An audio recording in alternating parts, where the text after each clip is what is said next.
let me just start off by saying we have with us a clinical associate professor of social work from the amazing school of USC. Go Trojans!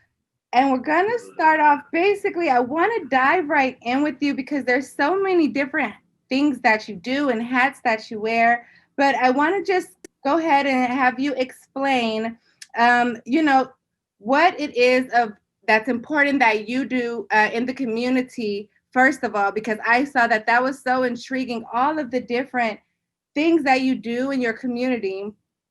I wanted to know personally what inspires you to do so many things to help out so many people. Oh, I've always been very public minded.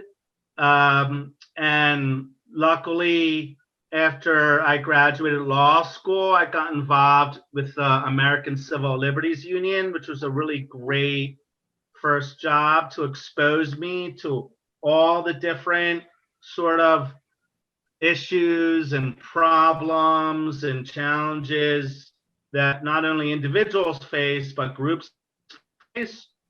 And so since that time, my entire work life, I've focused on trying to make life better for people. And I've developed this, I've seen that I have a skill that I'm able to work within systems and improve systems. Okay. And so that's been my sort of niche, is trying to recreate how systems operate so that the frontline people, at the mercy of whatever rules and practices are going on, they have a better shot at actually succeeding. Yeah, I mean, I've always been motivated like that.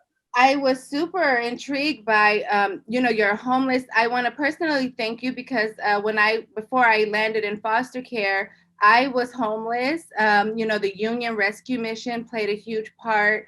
And I see all the different housing projects that you've put up for the low income community. So thank you so much. I really think that that is amazing and awesome and so needed in the community all around. So I also wanted to get into, now I learned something new. You have the highest degree in law, which is amazing. Like they say the bachelor is the highest you can go, but then you just took it up another notch. So I think that that's amazing and commendable as well. I wanted to ask you, would you mind just discussing your achievements and your works and everything that you do, for the adoptive youth and how you're connected as well to adoptees and foster youth? Well, my own story is that I was born in an orphanage in the Children's Aid Society in Philadelphia, and then the family who adopted me, my family, my whole life, I've been with and identify them obviously as my family. Right. Uh, but I mentioned earlier that I did track down my birth mother when I was 30 years old or so, and that's quite the story, which we can come back to. Right. But in terms of my work, I'm a professor, associate professor of social work, and so I teach masters of social work candidates how to interact with child welfare systems and interact with policies that should make foster youth's lives better, but often do not. Right. And so that's how, so I don't work directly with the foster youth population or people who have aged out of foster youth, but I work with the clinical support for that population, and hopefully some of them work on the policy level to try to improve institutional practices. Right. Okay. But you're definitely involved in the fact that you are an adoptee. I'm an adoptee as well. I identify my family as my family. I didn't really know a family structure until, so I totally understand that. I also wanted to get into the fact that you said that you met your birth mother at 30 or 31. I met Yeah. mine when I was 19. Yeah. Okay. So I can relate to you there as well. So how was that experience, and was it hard to get to know her, and was she accepting of you when she finally, met you? I'd have to say no, frankly. Oh. So I tracked down my birth mother at a sort of a defining time in my life. I Mhm. was always interested in, like all adoptees are, with who my blood parents were. Really interestingly, I've never been interested in my father at all, not because my birth father, not because um, I have hard feelings, but I just feel like the man in that situation doesn't do much work, Right. and the mother does all the work and Right. has to make the hard choices. Yes. And so anyway, I wound up hiring, while I lived in Los Angeles, where I still do, a Uh-huh. private investigator, because I happen to know um, where she went to college, because the Children's Aid Society let me know that. It was a Mhm. closed adoption. Um, but he was able to find her within 3 days. And I did in New Jersey. So I Uh-huh. flew out to New Jersey and sort of tracked her down and saw her, but I didn't want to introduce myself like that. And Right. I was like, yeah, I was terrified. I was like, oh, that's her, because she looks like me. She walks like me. Oh, wow. So it's really super interesting. And so I was like, huh. So I came back to LA and I wrote her a letter, and then we corresponded for a couple times, and then we arranged to meet in New York City in person. I didn't mention that I had seen her um, previously, and she was very, very defensive.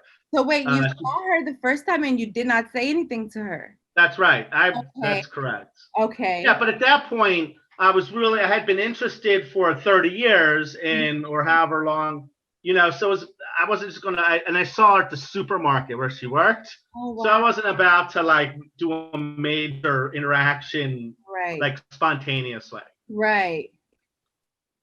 But when we met at a restaurant. I was with my friend. She brought her friend. She Mhm. was very defensive, and we were together for 3 hours. And she was telling sort of stories. She had three other kids from a different marriage. Oh, Um, all sort of negative stories about her life, and she was proud that she never traveled, and her three older boys have never heard of me, oh, even after we were writing each other. never seen. And I had this amazing, surrealistic, but life changing um, realization during our 3 hour hangout together at this Uh-huh. restaurant.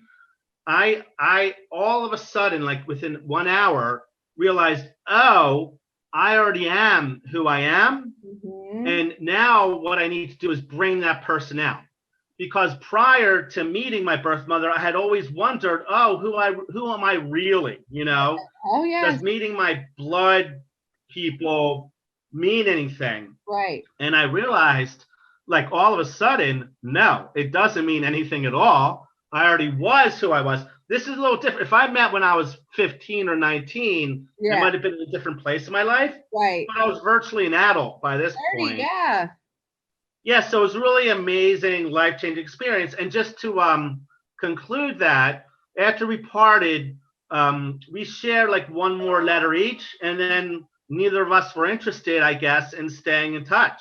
Oh, wow. So yeah, I think that it's a gift and a curse, but you got that chapter out the way, or else you would have just kept wondering, what yeah, she looks like. I think that's such a everyone relates on that level when they are an adoptee, where it's not anything personal towards our family that brought us in, but we always just want to know, like, do I look like this person, do I have these traits, or it's just something that yeah, happens naturally for us adoptees.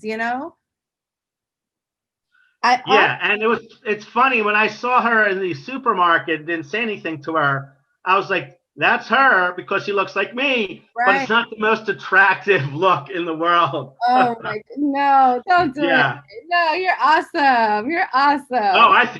I mean for her. I didn't mean for me. I look great. Right, you look great. Okay, let me imagine you with the wig. Okay, maybe. Right, exactly. And 30 years older or 20 Right, years older. right. Oh my goodness. Okay, so I also see that all the clinical services that you do for mental illness and domestic violence, different drug treatment, you're a part of LAPD, and you just do so much. I want to thank you once again for your Housing with Heart, which is, can you elaborate a little bit on Housing with Heart? Yeah. Tell people how it came about and what it does. So I've done a lot of different things in my career, and one of them was I ran a statewide California social service agency Okay. that provided services to low-income families living in affordable housing. Hmm. So at the time, this was several years ago, there was families that lived in 46 different developments across the state, and Uh-huh. Housing with Heart had a staff person called a resident services coordinator at each of the properties, working with the families as the families wanted, either through financial literacy classes or computer lab for the kids. Oh At some of wow. the sites, we had a summer program, all kinds of movie nights, of course, all kinds of different stuff. And the Yeah. goal was to create an environment and a community that enriches families and especially kids where there were family properties. And it was pretty successful. And I left a long time ago. And now I think it's doubled or tripled in size. It's a very successful statewide Wow. program, Housing with Heart. Awesome. That's awesome. Kind of giving the kids with the low income a chance at a normal childhood. Yeah, and low income kids generally have a normal childhood, but Right. some areas are less resourced than others, or the schools aren't that good, or the kids face different challenges. And Cool. so trying to create an environment where they have access to that stuff Yes. can help out. Yeah, I totally agree. I totally agree.